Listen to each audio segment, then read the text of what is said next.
Film की शुरुआत में हमें एक ब्राइड दुल्हन दिखाई जाती है जो अपनी शादी के लिए तैयार हो रही थी। उसका जो ग्रूम था दुल्हा वो भी अपने कमरे में तैयार हो रहा था। ग्रूम भी शादी करने के लिए पहुंच गया। उसके अच्छे दोस्त थे जो भी वहाँ ग्रूम जैसे कपड़े पहनकर आए थे। अब जब ब्राइड वहाँ आए शादी करने के लिए तो वहाँ एक औरत को देखती है जिसने अपने हाथ में छोटा सा बच्चा पकड़ा हुआ था। ये देखकर ब्राइड एकदम उदास हो गई। वो सोचती है कि अगर आज मैंने ये शादी कर ली तो मैं कभी बच्चा पैदा नहीं कर सकती, जबकि मुझे तो बच्चे बहुत पसंद है। अब ब्राइड को कोई ऐसा वैसा मसला नहीं था जो वो मां नहीं बन सकती थी, पर फिर भी वो ऐसा क्यों सोच रही थी इसका जवाब हमें आगे पता चलेगा। अब वो शादी में आगे जाने की बजाय वहाँ से भाग जाती है क्योंकि वो नहीं चाहती थी कि आगे चलकर मुझे इस शादी के लिए पछताना पड़े। अब यहाँ से कहानी पास्ट यानी माजी में आ गई, जहाँ पर यही ब्राइड और ग्रूम छुट्टियाँ मनाने के लिए एक जगह पर घूमने आए हुए थे। यहाँ ब्राइड उसे अपनी उंगली दिखाकर कहती है कि देखो मेरी उंगली अभी तक खाली है जिसमें कोई अंगूठी नहीं है। आखिर तुम कब इस उंगली में शादी की अंगूठी पहनाओगे? जिस पर ग्रूम का कहना था कि तुम फिक्र ना करो, मैं बहुत जल्द तुमसे शादी कर लूंगा। और तुम जानती तो हो कि जिस कंपनी में हम काम कर रहे हैं वहाँ शादी करने से पहले हमें 10 बार सोचना पड़ेगा क्योंकि हमारी कंपनी के कुछ असूल हैं जिनके बारे में तुम जानती ही हो। जिसके बाद ये दोनों एक बार में गए और वहाँ शराब पीकर खूब डांस करते हैं। यहाँ एक बूढ़ा कपल बैठा हुआ था जो उनको इतना खुश देखकर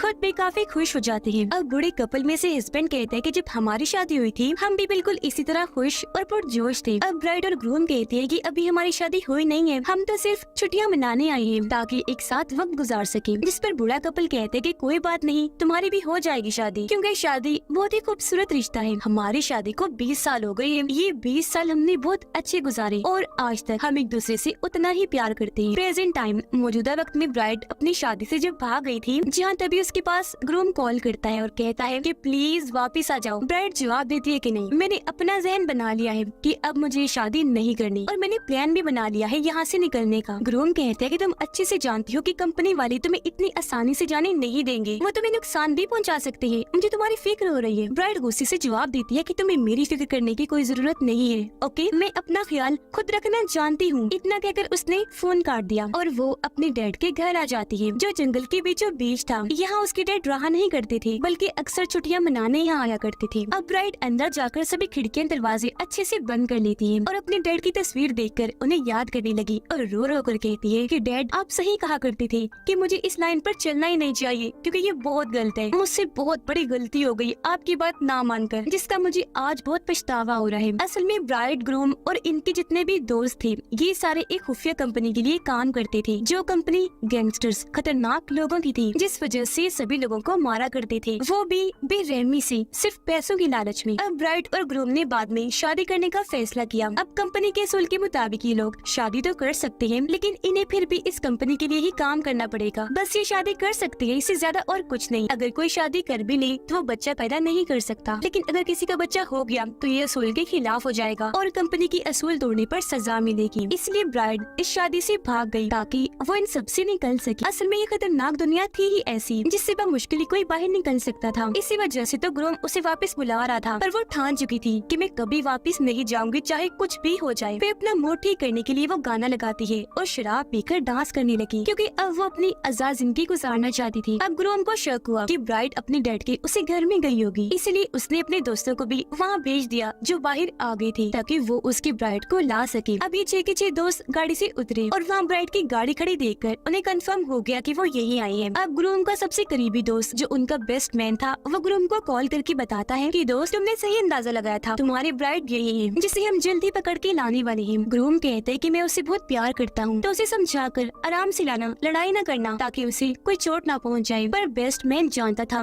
कि वो लड़की इतनी स्ट्रॉन्ग ताकतवर है कि वो लड़े बिना नहीं आएगी, इसलिए वो अपने दोस्तों को कहता है कि जल्दी से तलाशी शुरू कर दो, फिर चाहे इसके लिए तुम्हें कुछ भी करना पड़े। अब जब ये सारे मेन दरवाजे पर आए तो इन्हें पता चला कि सभी खिड़कियाँ और दरवाजे बंद हैं। हालांकि इन्होंने दरवाजे तोड़ने की कोशिश भी की लेकिन वो नहीं टूटे, इसलिए बेस्ट मैन उन्हें अलग अलग करके तलाशी लेने का कहता है कि चारों तरफ से घर को घेर लो और रास्ता मिलने पर अंदर घुस जाओ। अब जब वो लोग रास्ता ढूंढ रहे थे तो ब्राइड के कानों में उनकी आवाज पड़ जाती है, इसलिए वो खिड़की से झांककर देखती है, जहाँ उसे पता चल गया कि ग्रूम ने अपने लोगों को आखिर भेज दिया उसे पकड़ने के लिए। वो अब नीचे जाने लगी अपना फोन लेने के लिए, पर तभी सामने खिड़की के बाहर वो बेस्ट मैन को देखती है जो अंदर घुसने ही वाला था, जिसे देखकर वो डर गई, इसलिए वापस अंदर की तरफ भागने लगती है। वो पिछले दरवाजे से भागने की कोशिश करने लगी लेकिन वहाँ पर भी 2 आदमी मौजूद थे, इसलिए वो फौरन दरवाजा बंद करके अंदर आ गई। बेस्ट मैन एक खुले हुए दरवाजे के जरिए अंदर आ चुका था, जो हर जगह उसे ढूंढने लगता है। ब्राइट को अंदाजा हो गया था कि वो लोग घर के अंदर घुस रहे हैं, इसीलिए वो किचन में जाकर चाकू उठा लेती है अपनी हिफाजत के लिए और ऊपर वाले फ्लोर पर जाकर वहाँ बने खुफिया कमरे में आ जाती है। वो सब लोग भी अंदर आकर एक जगह इकट्ठी हो गई, जहाँ पर बेस्टमैन सबको कहता है कि हमें ब्राइट को जिंदा पकड़ के अपने साथ ले जाना है, तो तुम इसे बस मार धाड़ करना, लेकिन जान से मत मारना। आज शादी बहुत अच्छे से चल रही थी, लेकिन इसने वहाँ से भागकर बहुत गलत किया। हालांकि वो जानती थी कि हम सभी उस खतरनाक कंपनी के लिए काम कर रहे हैं और उसकी इस हरकत से कंपनी का मालिक बहुत गुस्सा है, जो अब उसे कभी जिंदा नहीं छोड़ेगा, क्योंकि वो जानता है कि ब्राइट कंपनी और हम सब के बारे में बहुत अच्छे से जानती है और अगर इसने पुलिस को जाकर बता दिया तो हम सभी पकड़े जा सकते हैं। अब यहाँ से हमें फिर पास्ट की कहानी दिखाई जाती है, जहाँ पर ब्राइट और ग्रूम को वो बुरा कपल दोबारा मिले थे, जो ब्राइट और ग्रूम को ऑफर करते हैं कि तुम भी हमारी कश्ती में आ जाओ, बहुत मजा आएगा क्योंकि हम वहाँ बहुत एंजॉय करेंगे। तब ब्राइट और ग्रूम ने उनकी ये ऑफर मानी थी और वो इन्हें अपनी कश्ती में भी ले आए थे। प्रेजेंट टाइम में ब्राइट अपने खुफिया कमरे में चाकू लिए बैठी थी। काफी देर के बाद वो हल्की सी खिड़की खोलकर बाहर देखती है। जब उसे अंदाजा हुआ कि रास्ता खाली है और आसपास कोई नहीं, तो वो बाहर आकर यहाँ से भागी, फिर अपनी बाइक स्टार्ट करके वहाँ से भागने लगती है। लेकिन तभी अचानक उसके सामने बेस्टमैन का दोस्त आ जाता है और क्योंकि अभी बाइक की स्पीड हल्की थी तो वो उसे धक्का मार देता है, जिससे वो नीचे जाके गिरती है और उसे थोड़ी बहुत चोट भी आ गई। लेकिन फिर भी वो उठी, जहाँ वो आदमी कहते हैं कि तुम यहाँ से नहीं भाग सकती, जो कहकर वो धीरे धीरे आगे बढ़ने लगा। ब्राइट उसे चाकू दिखाकर धमकाने लगी कि अगर तुम मेरे पास आई तो मैं तुम्हें जान से मार डालूंगी। ब्राइट उस पर हमला करके उससे लड़ने लगी। उसने ब्राइट का गला पकड़ लिया, लेकिन यहाँ वो चालाकी करती है। वो अपनी टांगों से उसकी गर्दन जकड़ लेती है और फिर दीवार का सहारा लेकर चाकू से उसकी गर्दन काट देती है। उसका बहुत सारा खून बह गया, जिससे मौके पर ही उसकी मौत हो जाती है। अब जब वो बाइक लेकर फिर से यहाँ से भागने लगी तो अब यहाँ दूसरा आदमी आ जाता है उसे पकड़ने के लिए, इसलिए वो भागकर वापस घर के अंदर आ गई। लेकिन तभी उसे यहाँ दो लोग घेर लेते हैं, जिनमें एक का कद लंबा था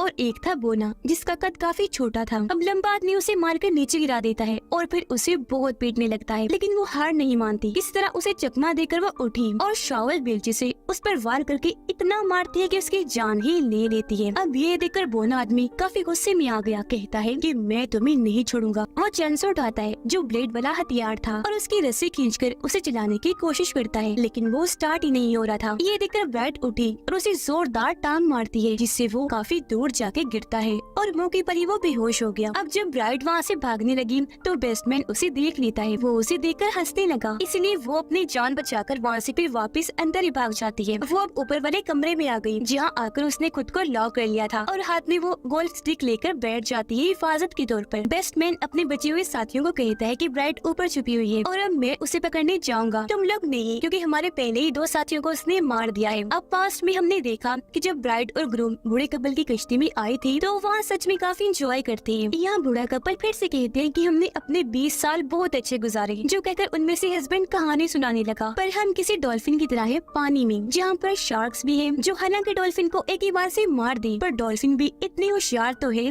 कि वो शार्क के बार को जाया करते। अब ये सुनकर ब्राइट और ग्रूम समझ जाते हैं कि ये हमारे बारे में ही बात कर रही है और इन्हें पता चल गया है कि हम कौन हैं और यहाँ किस मकसद के लिए आए हैं। अब बूढ़ा आदमी एक दराज खोलता है जिसके अंदर गन पड़ी हुई थी, जिसे वो चुपचाप प्लेट से छुपा देता है, क्योंकि वो जानता था कि ये खतरनाक लोग हैं, तो अब यहाँ खतरा भी हो सकता है। लेकिन जब ब्राइट वहाँ आई तो वो गन को देख लेती है। प्रेजेंट में ये सारे एक साथ ब्राइट को पकड़ने ऊपर जाते हैं, क्योंकि अब इन्होंने प्लान बनाया था कि हम बारी बारी अंदर जाकर उसका सामना करेंगे। वो सबका मुकाबला नहीं कर पाएगी, थक जाएगी, जख्मी हो जाएगी और ऐसे हम आसानी से उसे पकड़ लेंगे। इसलिए अब उनमें से पहला लड़का अंदर जाता है, जिसे पीछे से आकर ब्राइट पकड़ लेती है, लेकिन वो खुद को छुड़वाकर ब्राइट को मारने लगा। पर वो भी कम नहीं थी, आखिर उसे भी उसी कंपनी से लड़ने की अच्छी ट्रेनिंग मिली थी, जिनमें से अपनी महारतों का वो यहाँ इस्तेमाल करती है। उस आदमी ने जब ब्राइट को पकड़ा हुआ था तो वो किताबों वाले शेल्फ पर अपनी टांगे रखकर घूम जाती है और उसके पीछे आकर काफी पीटने लगी, जिसके बाद वो उसका गला दबाकर उसे जान से मार डालती है। अब तभी यहाँ एक और आदमी आ गया, जिसकी पीठ पर चढ़कर ब्राइट उसे मारने लगती है, पर उसे नीचे उतारकर वो ब्राइट को मारने लगा, फिर उसका गला पकड़ लेता है और काफी मारने के बाद कहता है कि तुम मुझे नहीं हरा सकती, जो कहकर वो अपना चाकू निकालकर ब्राइट की तरफ करता है। लेकिन यहाँ ब्राइट चालाकी से उसे चाकू छीन लेती है और उसकी टांगों में घुसा देती है, जिसे दर्द की वजह से वो तड़पने लगा। अब वो पहले ही बहुत तकलीफ में था, जहाँ अब ब्राइट उसका आखिर गला ही काट कर उसकी जान ले लेती है। फिर वो इस चाकू को अपने पास ही रख के वहाँ से बाहर आई और अपनी गाड़ी की तरफ भागती है। जब ब्राइट गाड़ी के पास आई तो उसे एहसास हुआ कि मेरे पास तो चाबी ही नहीं है, जिसके बाद वो दोनों ब्राइट के पास आई और बेस्टमैन उसे चाबी दिखाकर कहते कि देखो ये मेरे पास है। और अब वो ब्राइट को बहुत बहुत पीटते हैं और उसे कहने लगे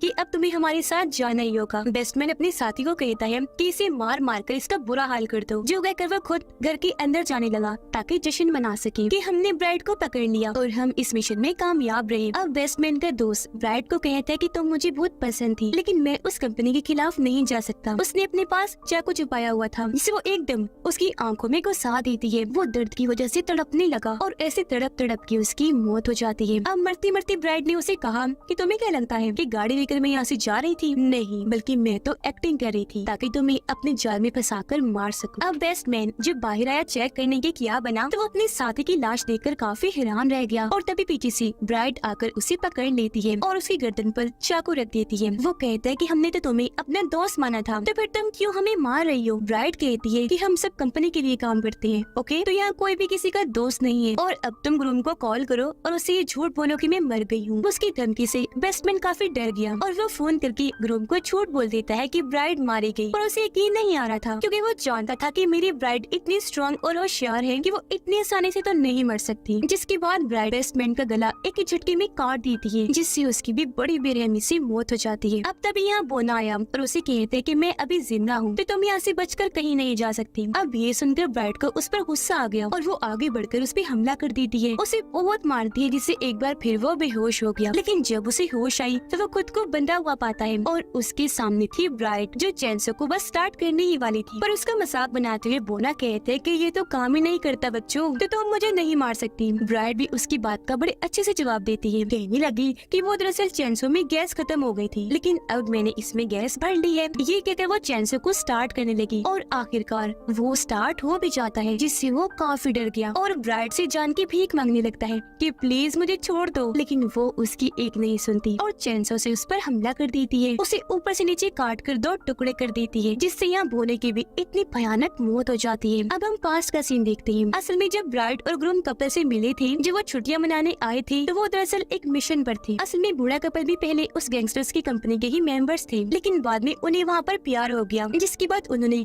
कंपनी को छोड़ दिया क्योंकि अब वो मजीद गलत काम नहीं करना चाहती थी। जिसके बाद से कंपनी उन्हें ढूंढ रही थी जान से मारने के लिए। कंपनी ने ब्राइड और ग्रूम को ही भेजा था ताकि ये उन्हें जान से मारते। वो अपने गन निकालकर ब्राइड और ग्रूम पर तान देता है, लेकिन तभी उसने देखा कि गोलियों वाली मैगजीन तो गायब है, जिस पर ब्राइड बताती है कि वो मैगजीन मैंने पहले ही निकाली थी क्योंकि मुझे पता था कि ये वक्त आने ही वाला है और गन भी मैंने देख ली थी। बूढ़ा आदमी उदास होते हुए कहते हैं कि मैं भी जानता था कि आखिर में हमारा यही अंजाम होगा, तो लो मार लो हमें। हमें अंदाजा हो गया था कि कंपनी हमें कभी नहीं छोड़ेगी। ये सुनकर ब्राइड और ग्रूम अपनी अपनी गन्स निकालकर दोनों को शूट करके मार देते हैं। प्रेजेंट टाइम में ब्राइड जख्मी हालत खून में लथपथ ग्रूम के पास पहुंचती है और ग्रूम उसे जिंदा देखकर काफी खुश हो जाता है, कहने लगा कि मैं जानता था तुम ऐसे नहीं मर सकती। ब्राइड उसे कहती कि अभी भी मौका है, मेरे साथ चलो ताकि हम दोनों इस कंपनी से बहुत दूर चले जाएं। ग्रूम जवाब देता है कि कब तक भागेंगे, जहाँ भी चले जाएं वो कंपनी हमें ढूंढकर पकड़ ही लेगी, जिसके बाद हमारा अंजाम सिर्फ मौत होगा। ब्राइड बोली कि तुम भूल गई